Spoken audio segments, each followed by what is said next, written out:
Mari kita satu hati dalam doa. Bapa yang baik, terima kasih. Terima kasih buat penyertaan, buat pemeliharaan, buat perlindungan, buat kekuatan yang Kau berikan dalam hidup kami. Mengucap syukur Tuhan buat sepanjang minggu ini. Penyertaan-Mu sempurna dalam kehidupan kami. Bapa yang baik, sebentar kami akan mendengarkan firman-Mu. Roh Kudus terangi hati dan pikiran kami, hingga kami boleh mengerti, memahami, merenungkan, bahkan mengaplikasikan firman-Mu dalam kehidupan kami. Terima kasih Tuhan Yesus. Kami mau katakan kami siap mendengarkan firman-Mu. Dalam nama Yesus kami berdoa dan mengucap syukur. Haleluya. Amin. Shalom Bapak Ibu Saudaraku, rekan-rekan terkasih Jemaat Home CC dimanapun berada. Ya. Hari ini kita akan belajar tentang tema besar. Ya, lanjutan dari minggu lalu. Tema besar kita yaitu melihat Allah. Tapi hari ini kita bahas dalam subtema kedua, yaitu ketika tubuh terluka, iman tetap berpegang. Nah, ini akan kita pelajari di dalam Ayub 2. Ya, kalau minggu lalu kita pelajari dalam Ayub 1, ya. Di mana kita akan mendalami Ayub 2 ini, ya. Kita akan membahas dalam Ayub 2 ini, mendalami bagaimana iman yang sejati bukan iman yang tidak merasakan sakit, melainkan iman yang tetap berpegang kepada Tuhan ketika penderitaan menyentuh bagian hidup yang paling pribadi. Nah, Bapak Ibu Saudaraku, dalam Ayub 1 minggu lalu kita sudah belajar. Satu hari menghancurkan hampir seluruh kehidupan Ayub, ya. Hartanya hilang, para hambanya ya meninggal, sumber penghidupannya lenyap, dan terakhir ke-10 anaknya meninggal. Namun di ayat 1 ayat 22 ya, yang terakhir Ayub sujud dan menyembah. Tuhan yang memberi, Tuhan yang mengambil, terpujilah nama Tuhan.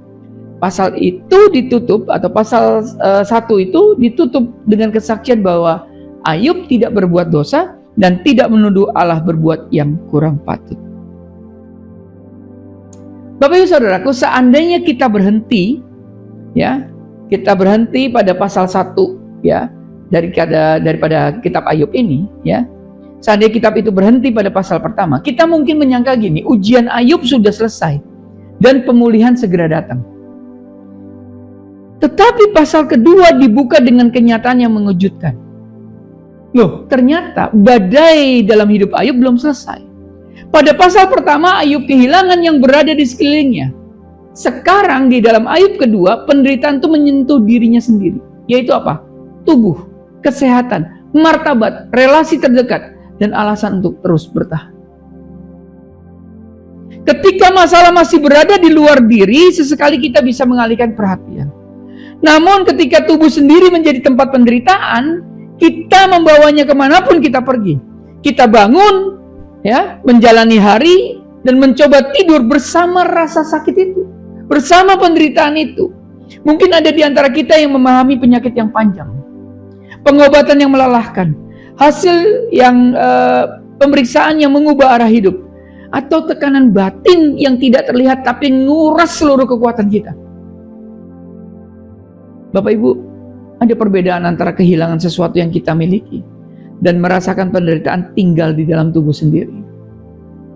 Ketika tubuh menjadi sumber rasa sakit, kita tidak memiliki ruangan untuk meninggalkannya sementara. Rasa sakit itu masuk ke kamar. Rasa sakit itu masuk ke meja makan, ke pekerjaan, ke ibadah, ke waktu istirahat, bahkan aktivitas sederhana. Ketika berjalan, ketika tidur, ketika makan atau bernafas tanpa nyeri. Baru terasa sebagai anugerah ketika fungsi itu mulai terganggu. Penderitaan tubuh juga mudah menyentuh identitas. Orang yang dahulu aktif mulai bertanya apakah dirinya masih berguna. Orang yang biasa melayani mulai merasa hanya menjadi beban. Karena itu Bapak Ibu Saudaraku, Ayub 2 bukan hanya berbicara tentang sakit secara fisik, tetapi tentang martabat manusia ketika kesehatan, kekuatan, penampilan, dan produktivitasnya berubah. Dalam keadaan demikian, pertanyaan kita berubah dari mengapa ini terjadi, mengapa, berapa lama lagi? Apakah aku masih sanggup? Apakah hidupku masih berarti? Apakah Tuhan sungguh-sungguh melihat aku? Ayub 2 yang akan kita pelajari ini membawa kita masuk ke tempat yang sangat pribadi dan akan bertanya, siapakah Allah ketika tubuh terluka, orang terdekat tidak memahami kita, dan hidup terasa terlalu berat untuk dijalani. Ada 4 hal yang kita akan bahas perihal tema besar melihat Allah dalam subtema ini, yaitu ketika tubuh terluka, iman tetap berpegang. Yuk kita baca. Diambil dalam Ayub 2 ayat 1 sampai 3. Ya, poin pertama, ketika penderitaan semakin dalam, perhatian Allah tidak berkurang. Ya. Coba lihat Ayub 2 ayat 3. Apakah engkau memperhatikan hambaku Ayub? Ia tetap tekun dalam kesalehannya, meskipun engkau telah membujuk aku melawan dia untuk mencelakakannya tanpa alasan. Ya. Lihat. Bapak Ibu Saudaraku, pasal kedua dimulai dengan pemandangan yang hampir sama dengan pasal pertama. Ruang sidang surgawi dibuka ya, dan nama Ayub kembali disebut. Perbedaannya besar. Pada pertemuan itu, ya, Ayub masih memiliki keluarga, kekayaan, kesehatan, kedudukan. Pada pertemuan kedua, ya, dalam sidang surgawi itu antara Tuhan dan iblis, hampir semuanya telah hilang. Ayub di bumi duduk dalam duka cita. Tetapi di surga, Allah masih menyebutnya hambaku Ayub. Perhatikan. Penderitaan tidak menghapus identitas Ayub di hadapan Allah. Wow, luar biasa. Ini sesuatu yang perlu kita renungkan. Hartanya hilang, tetapi ia tetap hamba Allah. Anak-anaknya meninggal, tetapi ia tetap dikenal Allah. Dunianya Ayub runtuh, tetapi namanya tidak hilang dari perhatian surgawi. Diamnya Allah tidak berarti bahwa dia atau Tuhan tidak memperhatikan. Tidak adanya penjelasan dari Tuhan bukan bukti bahwa Tuhan telah melupakan. Jadi begini Bapak Ibu Saudaraku, manusia itu hanya melihat permukaan. Seseorang masih datang beribadah, masih tersenyum, dan masih menjawab saya baik. Lalu orang lain mengira bahwa bebannya sudah selesai. Tapi Tuhan melihat lebih dalam. Ia mengetahui berapa banyak tenaga yang diperlukan hanya untuk bangun dari tempat tidur. Wow. Tuhan mendengar doa yang tidak sanggup menjadi kalimat. Tuhan mengetahui air mata yang ditahan agar keluarga tidak khawatir dan pertempuran yang tidak pernah diceritakan kepada siapapun. Ayub di bumi tidak mendengar satu kata pun dari ruang surgawi. Namun namanya sedang disebut di sana. Ini tidak berarti setiap penderita akan mengetahui alasan khusus di balik sakitnya. Justru kitab Ayub ini menahan kita dari spekulasi. Yang bisa kita pegang adalah bahwa ketidaksadaran kita terhadap pekerjaan Allah tidak pernah sama dengan ketidakhadiran Allah. Artinya begini, apapun yang engkau alami hari ini, apapun yang terjadi dalam hidupmu hari ini, hidup kita hari ini, Allah tetap hadir bersama dengan kita. Katakan amin. Allah juga berkata ia tetap tekun dalam kesalehannya. Allah tidak berkata Ayub tidak berduka. Tidak. Allah juga tidak berkata Ayub tidak terluka atau memahami semuanya. Karena Ayub terluka, Ayub berduka, Ayub tidak memahami semuanya. Allah melihat bahwa Ayub masih berpegang. Rasa sakit tidak batalkan kesetiaannya Ayub. Tangisan tidak menghapuskan imannya Ayub. Kebingungan tidak selalu berarti pemberontakan.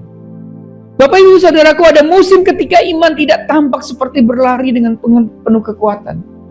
Iman hanya berarti tidak melepaskan pegangan. Siapa di antara kita yang hari ini mengalami hal ini? Seseorang Bapak Ibu Saudaraku yang terombang-ambing di laut mungkin gak punya kemampuan untuk menuju ke pantai. Ia hanya pegang tali penyelamat. Pegangannya mungkin lemah, tapi tali itu kuat. Demikian pula iman. Pegangannya lemah, yang lemah kepada Allah yang kuat, tetaplah iman. Pegangan yang lemah kepada Allah yang kuat, tetaplah iman, Bapak Ibu Saudaraku. Kita sering mengukur iman dari volume suara, volume senyum, keberanian atau kemampuan memberi kesaksian kepada kemenangan. Allah melihat sesuatu yang lebih dalam. Ada orang yang imannya tampak kecil karena ia hanya mampu berbisik, Tuhan, tolong aku lewati hari ini. Tapi saya mau katakan, doa itu bisa menjadi tindakan iman yang sangat besar.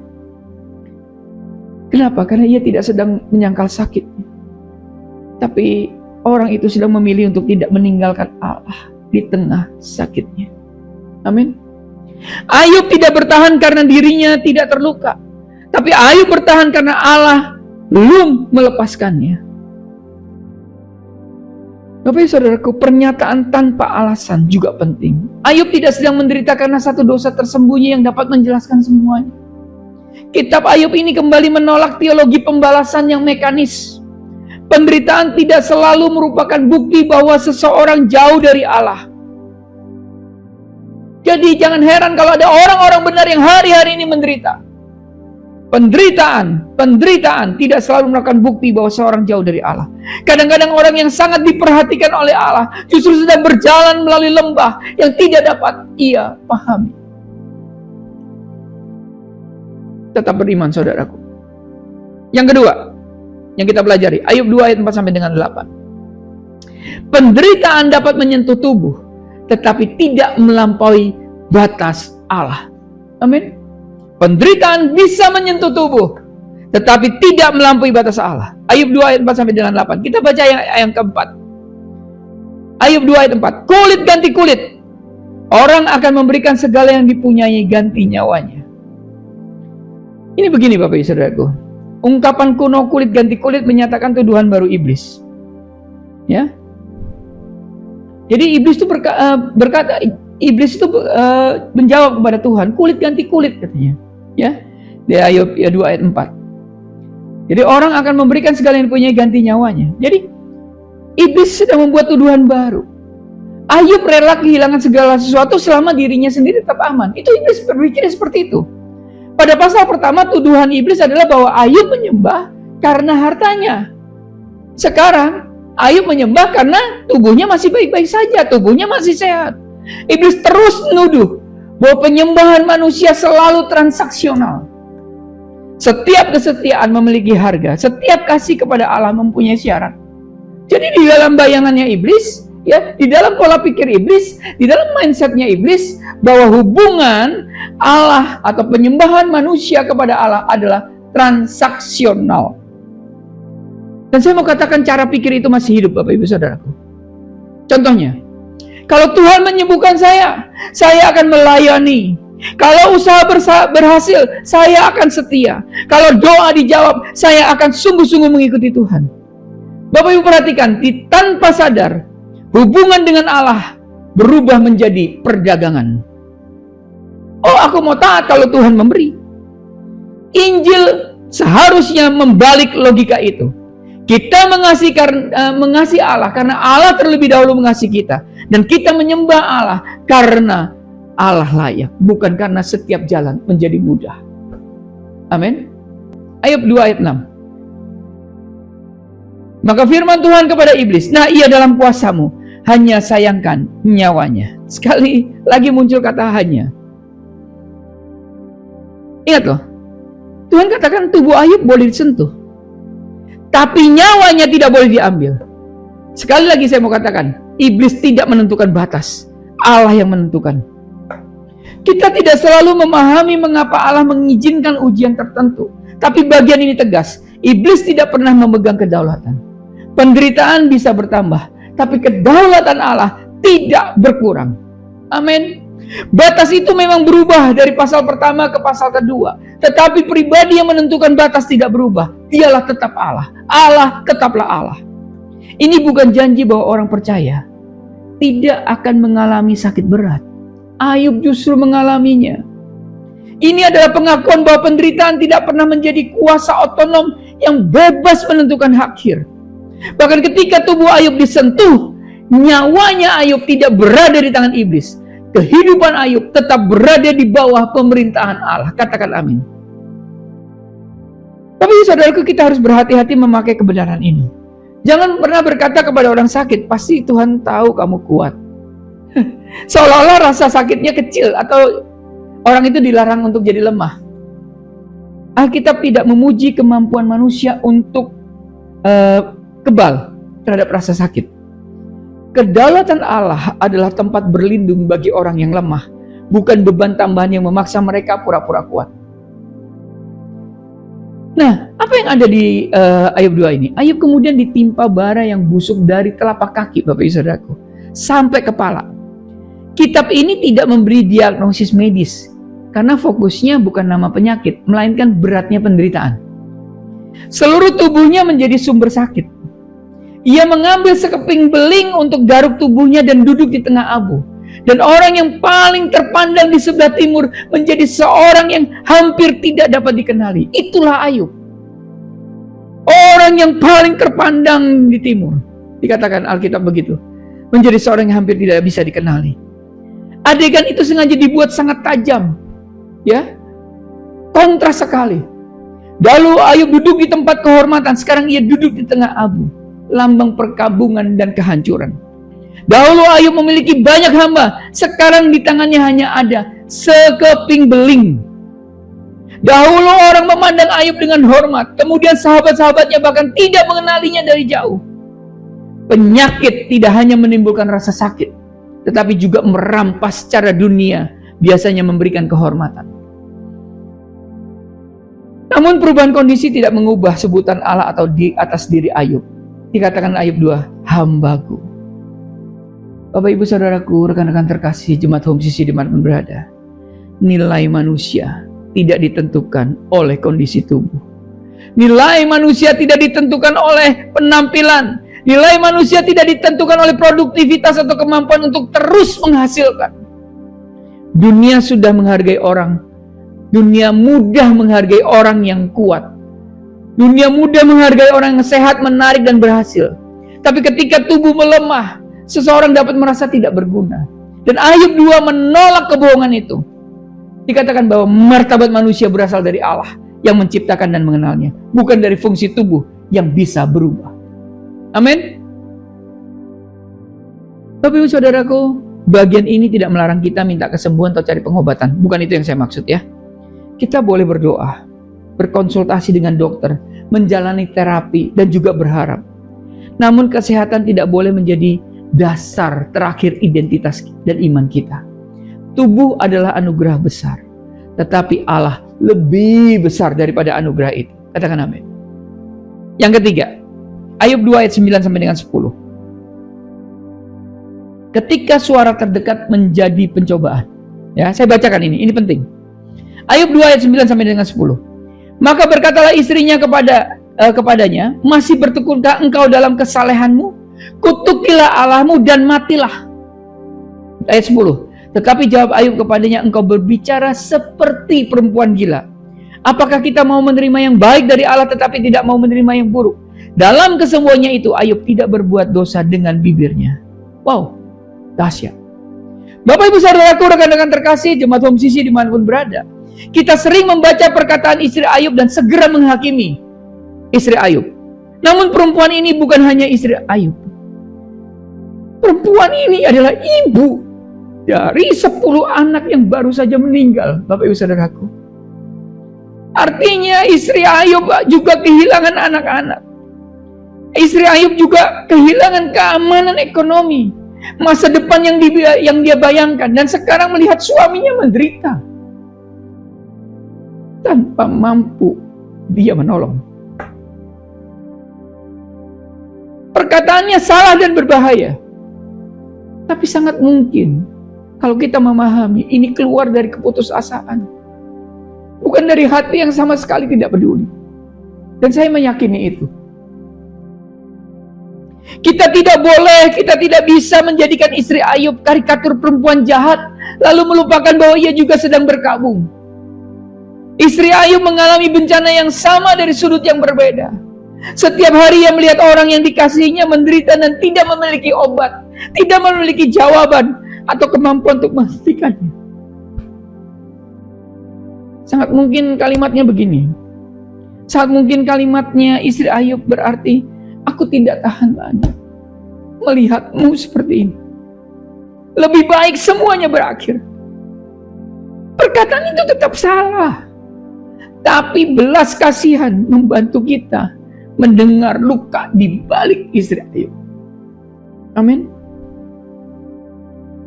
Orang yang terluka kadang-kadang mengucapkan kata-kata yang juga melukai. Luka tidak membenarkan dosa, tapi membantu kita memahami cerita yang berada di balik perkataan. Karena itu kita harus menolak nasihat yang salah tanpa kehilangan belas kasihan kepada orang yang mengucapkannya. Bapak Ibu Saudaraku, perkataan ini menjadi pencobaan besar karena datang dari orang terdekat. Sejak pasal pertama, iblis ingin membuktikan bahwa Ayub akan mengutuki Allah.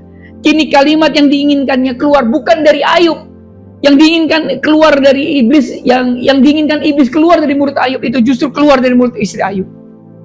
Pencobaan tidak selalu datang sebagai suara asing. Kadang-kadang ia datang melalui orang yang paling mengenal dan kita kasihi. Luka dari orang asing bisa menyakitkan, tetapi perkataan dari orang terdekat menembus lebih ke dalam, Bapak Ibu Saudaraku. Karena kita mengharapkan mereka jadi tempat aman. Ada orang yang hampir menyerah bukan karena musuhnya, melainkan karena pasangannya tidak lagi mendukung. Keluarganya nggak bisa lagi memahami. Sahabatnya menganggap pergumulannya berlebihan. Karena itu kita perlu menjaga diri agar pada saat orang terdekat sedang rapuh, mulut kita tidak menjadi saluran keputusasaan yang mendorongnya semakin menjauh dari Allah. Saya bacakan ayat 2 ayat 10 ya. Seperti perempuan gila berbicara engkau. Apakah kita mau menerima yang baik dari Allah tetapi tidak mau menerimanya yang buruk? Perhatikan ya. Ayub tidak berkata engkau perempuan gila. Enggak. Tetapi seperti perempuan gila berbicara engkau. Ayub tetap mempertahankan nilai identitas daripada istrinya. Ini pelajaran penting dalam konflik.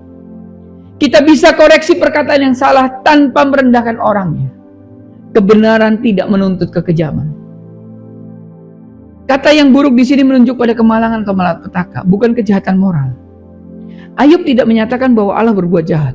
Tapi Ayub mengakui bahwa hidup bersama Tuhan, bersama Allah, tidak hanya mencakup musim yang kita sukai.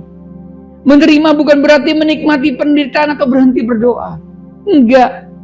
Setiap kita ketika menerima penderitaan, kita tidak boleh berhenti berdoa. Ya, kita juga tidak menikmati penderitaan. Menerima berarti ketika sesuatu yang tidak kita pilih datang, ya termasuk penderitaan, kita tetap mengakui bahwa hidup kita tetap berada di bawah pemerintahan Allah, di bawah otoritas Allah. Ayub tidak berkata, apakah kita mau menikmati yang buruk? Enggak.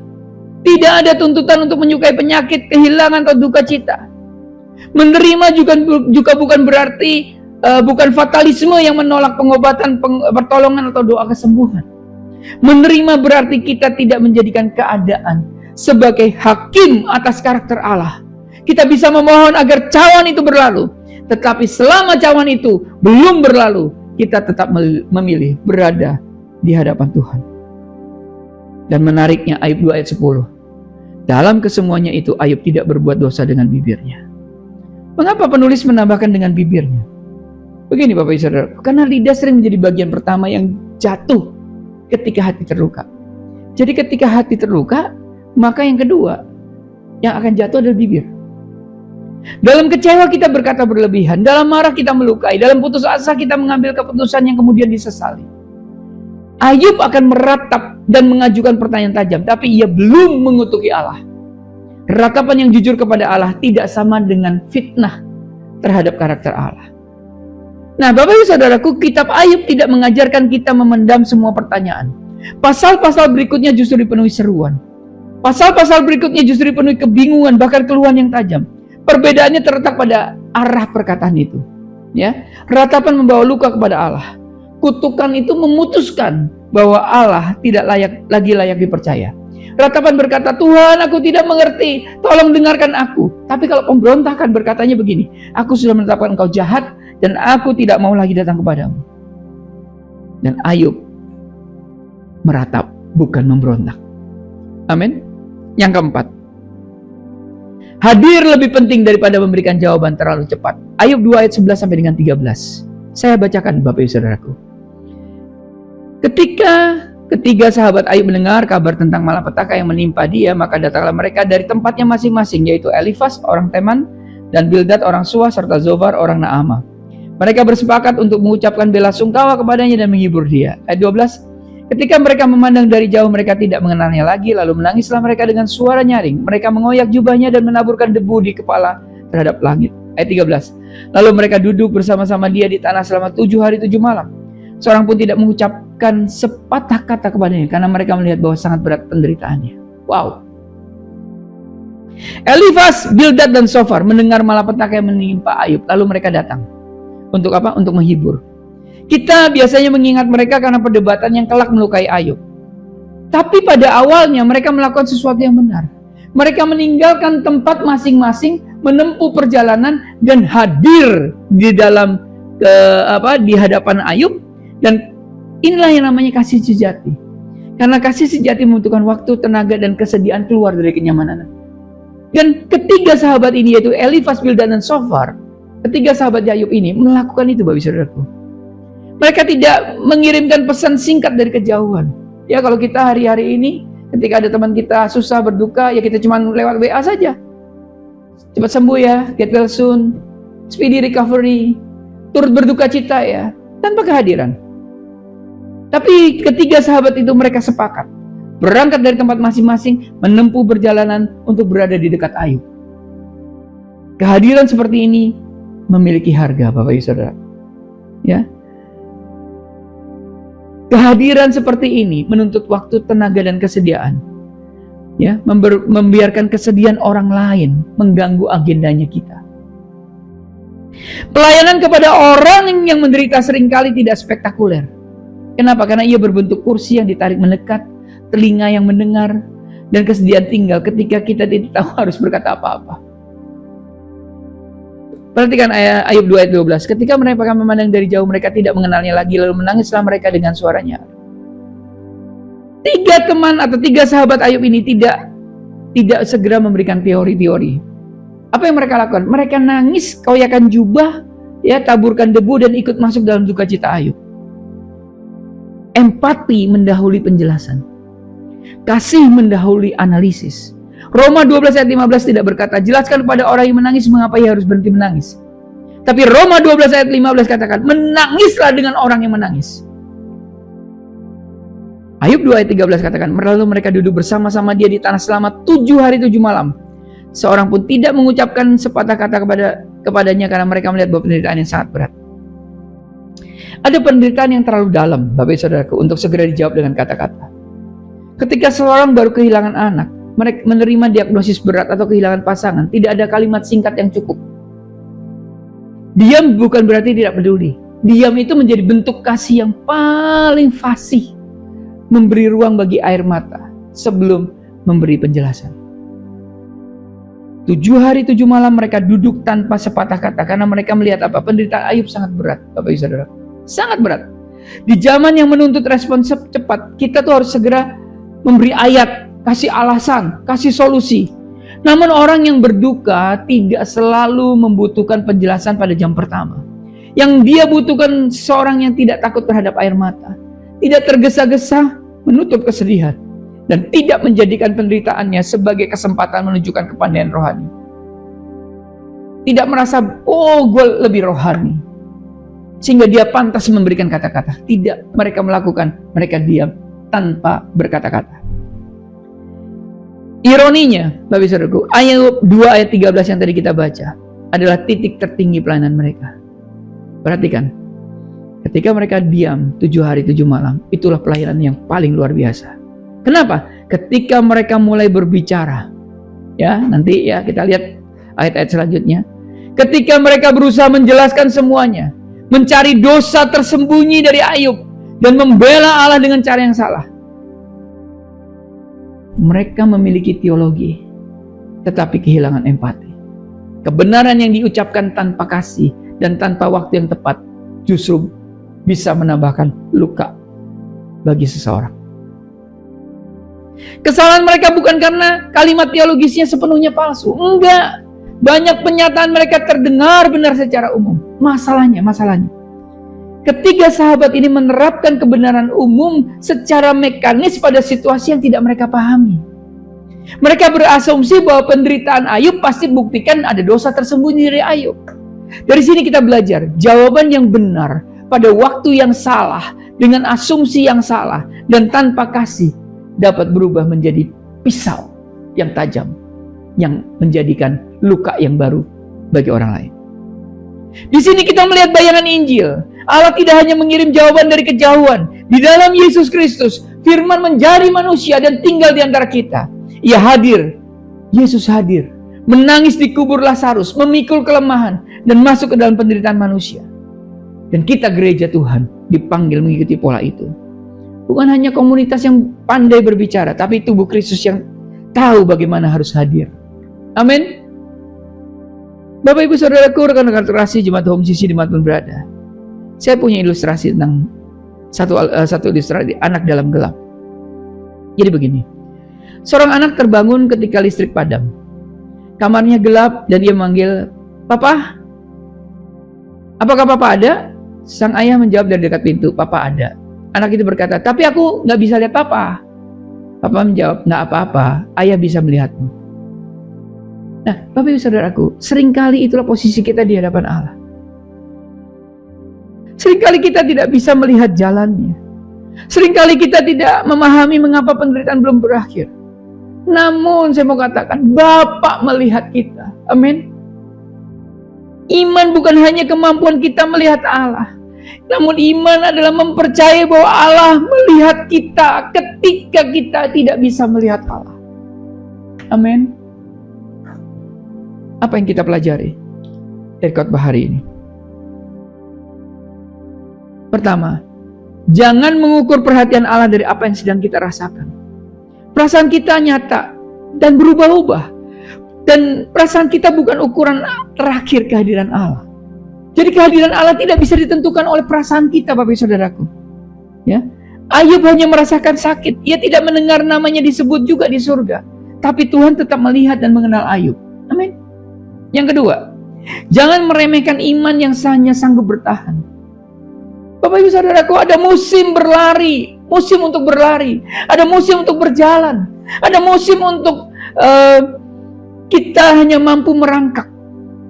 Selama arah kita tetap menuju Allah, kasih karunia-Nya sedang bekerja, kita tidak harus terlihat kuat supaya dikasihi Allah. Jadilah apa adanya kita. Datanglah pada Tuhan ketika engkau sedang lemah. Bahkan ketika engkau hanya sanggup bertahan sekalipun, datanglah pada Tuhan. Itulah iman. Yang ketiga, jagalah perkataan ketika hati terluka. Ayo berhentilah sebelum menjawab. Bawa emosi kepada Tuhan. Dan jangan mengambil keputusan besar ketika keputusasaan menguasai hati kita. Ketika orang lain berbicara dari luka, dengarkan lebih dalam. Koreksi yang salah, tapi nggak boleh menghancurkan orang itu. Keempat, apa yang kita pelajari? Hadirlah bagi orang yang menderita. Bapak Ibu, jangan buru-buru kita kasih ayat. Ya. Kita lihat orang itu susah, menderita, kita kasih ayat. Kita coba analisis, ya. Terus kita kasih kalimat-kalimat klise. Lebih baik tanyakan apakah ia membutuhkan penjelasan atau seorang teman. Kadang-kadang pelayanan terbaik, Bapak Ibu, adalah berkata, aku nggak tahu apa yang harus aku katakan. Tapi percayalah, aku akan tetap berada di sisimu bersama engkau. Karena itu lebih baik. Bapak Ibu Saudaraku, rekan-rekan terkasih, Jemaat Home Sisi dimanapun berada. Ayub 2 membawa kita lebih dalam ke lembah. Di mana Ayub kehilangan kesehatan, duduk di tengah abu, menerima perkataan putus asa dari istrinya, dan dilihat sahabat-sahabatnya dalam keadaan yang hampir nggak bisa dikenali. Namun satu kalimat dari surga tetap berdiri.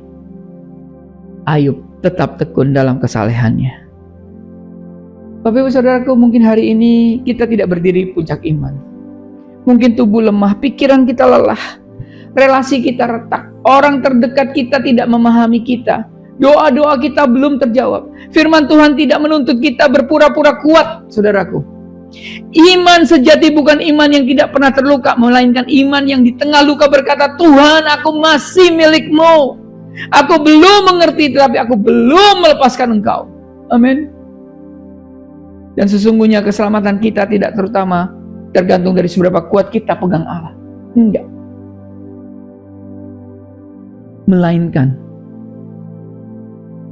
keselamatan kita bergantung pada betapa kuatnya Allah memegang kita. Kristus yang terluka dan bangkit adalah jaminan bahwa penderitaan bukan akhir. Tubuh bukan identitas terakhir, dan tangan Allah tidak pernah kehilangan umatnya. Bapak Ibu Saudaraku, rekan-rekan terkasih, jemaat Home Sisi dimanapun berada, mungkin hari ini pegangan kita lemah. Tapi saya mau katakan, Allah yang memegang kita tidak pernah lemah. Pegangan kita bisa lemah, tapi Allah yang kita pegang adalah Allah yang kuat. Amin. Tuhan Yesus memberkati. Mari kita berdoa. Bapa kami di surga, kami datang apa adanya. Engkau melihat tubuh yang lemah, hati yang terluka, pikiran yang lelah, dan doa yang tidak sanggup kami ungkapkan. Ketika kami tidak bisa melihat-Mu, ajalah kami percaya bahwa Engkau tetap melihat kami. Ampunilah kami ketika luka membuat kami berkata salah. Ketika kami mengukur kebaikan-Mu hanya dari keadaan, dan ketika kami lebih mudah menerima berkat daripada jalan-Mu yang tidak kami pahami. Berikan kami iman untuk tetap berpegang, sekalipun pegangan kami lemah. Topang umat-Mu yang sedang berjuang melawan penyakit hari-hari ini. Topang umat-Mu yang sedang menjalani pengobatan. Topang umat-Mu Tuhan yang sedang menunggu hasil pemeriksaan atau hidup dengan rasa sakit setiap hari. Pulihkan martabat mereka yang merasa tidak berguna karena tubuh dan kemampuannya berubah.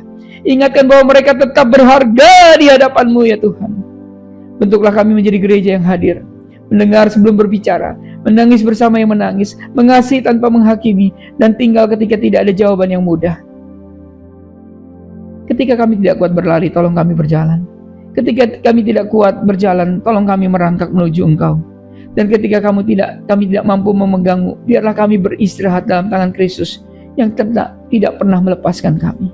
Dalam nama Yesus Kristus, kami berdoa dan mengucap syukur. Amin. Karena itu saudara-saudaraku jemaat Kristus yang dikasihi Tuhan, angkatlah kedua tanganmu dan terimalah berkat. Mari aminkan setiap perkataan berkat yang kita percaya bahwa kita menerimanya. Tuhan memberkati engkau dan melindungi engkau. Tuhan menyinari engkau dengan wajahnya dan memberi engkau kasih karunia. Tuhan menghadapkan wajahnya kepadamu dan memberi engkau damai sejahtera. Kiranya kasih dan penyertaan Bapa di surga dan damai sejahtera dari Tuhan Yesus Kristus serta penghiburan dari Roh Kudus terus menyertai kita sampai Maranatha, Tuhan Yesus datang kembali. Kita yang percaya dan menerima berkat Tuhan, mari kita sama-sama katakan amin. Selamat hari Minggu, selamat berkumpul bersama dengan keluarga. Terus cintai Tuhan, berhenti menghakimi dan selalu jadi berkat. Tuhan Yesus memberkati.